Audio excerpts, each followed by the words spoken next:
Hey, my name is Jay, and this is going to be the last video that you are ever going to need on the topic of confidence. By the way, who am I to talk about this? So, I used to be very underconfident. I used to be bullied as a kid.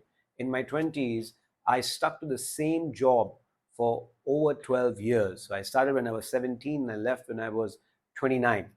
And biggest reason for that is I was so underconfident about my own abilities of getting a better job that I just stuck to the same thing. And I went from that to being able to speak on a public platform with over 4,000 people watching me. I was able to start competing in mixed martial arts. I never thought that I would have the confidence to do something like that, and I started my own business. And in the year of COVID, I did over $250,000 in sales. So let's get right down to it. And I'm just going to give it to you straight.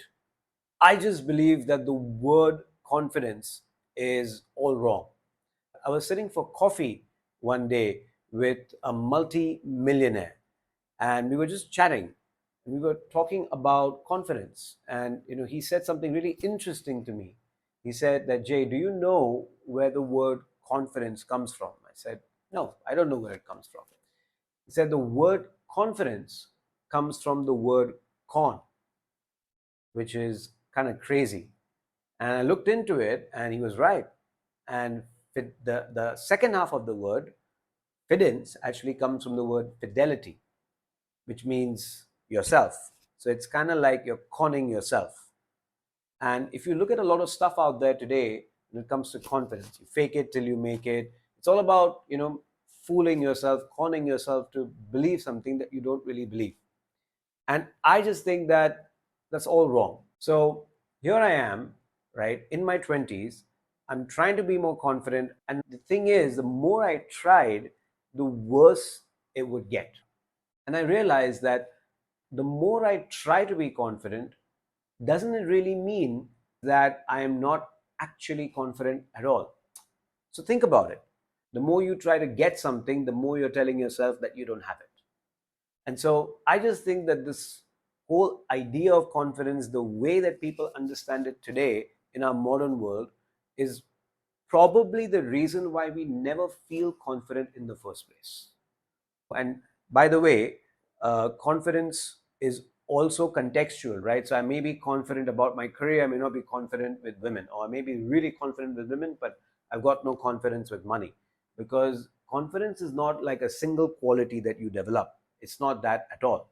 But it's also not about the experience that you have in your career or your relationships. A lot of people think that you become more confident the more experience you have, and that's actually not true. Because what if you have bad experiences? Your confidence level will actually go down.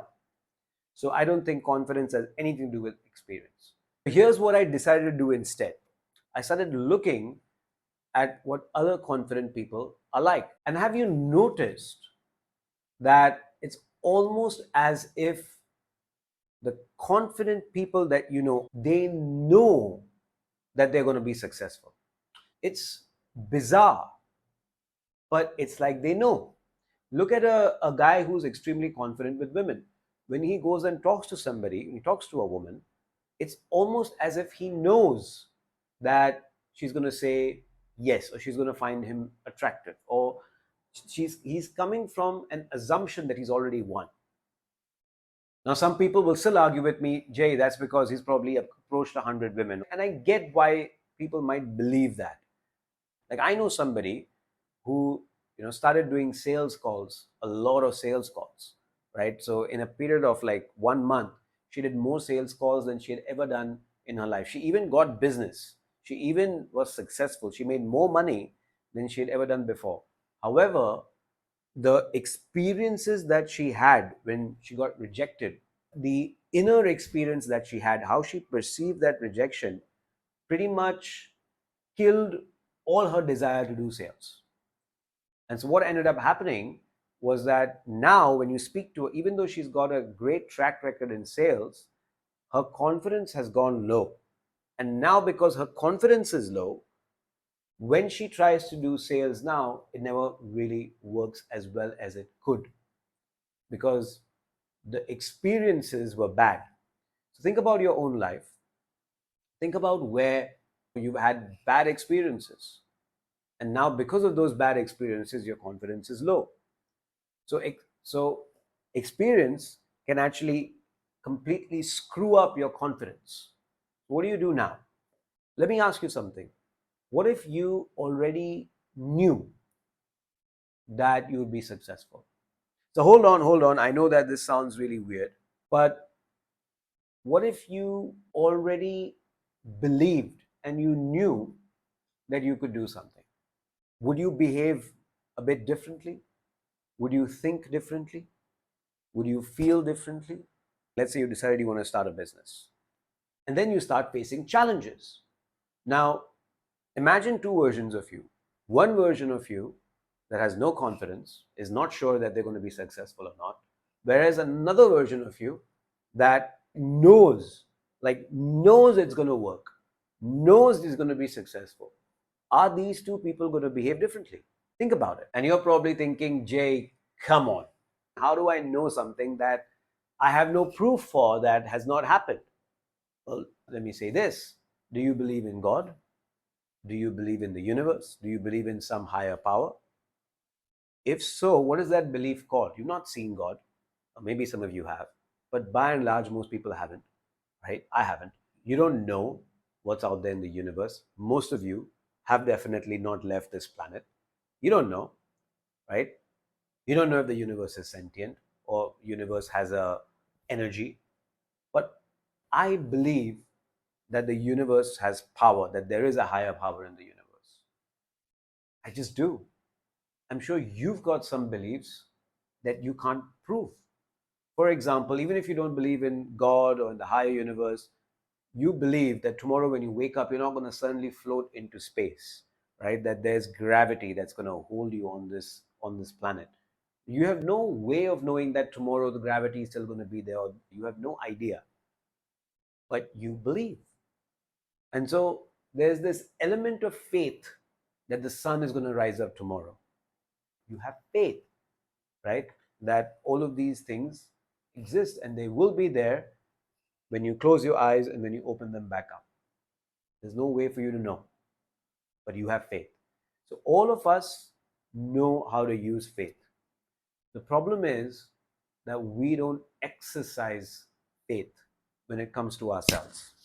Just look at the kind of things that people can do with faith. People go and blow themselves up in the name of faith. So I'm not saying that faith is good or faith is bad, but I'm saying faith is powerful.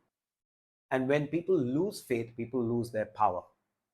And in today's world, I think this world that is trying to be confident, trying to look confident, they've lost their ability to exercise faith in the little things, in the things that we can make happen. So when you're hesitating to ask that girl out, or when you're hesitating to start that business, exercise a little faith. Screw confidence. That shit doesn't work.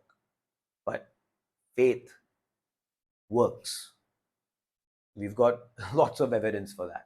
So the key thing, the difference that makes the difference here is going to be your inner game. See, you've watched this video now, you know the content of this video, but there's a difference between knowing and knowing, right?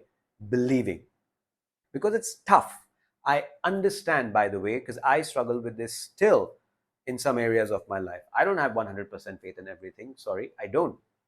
I'm not perfect, but I'll tell you what has really, really helped me. And this is a secret that everyone knows. It's a secret, but it's a secret everyone knows. It's far easier for us as human beings to have faith in each other than it is for us to have faith in ourselves. Find someone that has more faith in you than you have in yourself. This is the reason why friends do so much more for each other than they do for themselves. And that's just because we have more faith in other people than we have for ourselves. So I've done something that I think could help you out. It's a community. It's called The Greater Man. You can click on the link on the description and go check it out. It is really, really amazing because these men, they come together, work together. We've got a great community. We've got live Zoom calls where we talk about this stuff in more details. If you like talking about this stuff, come and come on the live calls. And we've got courses to help you on your journey as well to become a greater man. So if any of this interests you, you'll definitely enjoy that. Go to the chat box, or not the chat box, go to the description, click on the link, and I will see you there. I hope this video was helpful for you. Let me know in the comments as well. What did you like? What did you learn? What did you not like? If you have any other questions, I'd love to hear more from you, because it gives me ideas of what kind of content you would like, and I'm doing this for you. So hope this was great. My name is Jay, and I will see you next time. Bye bye.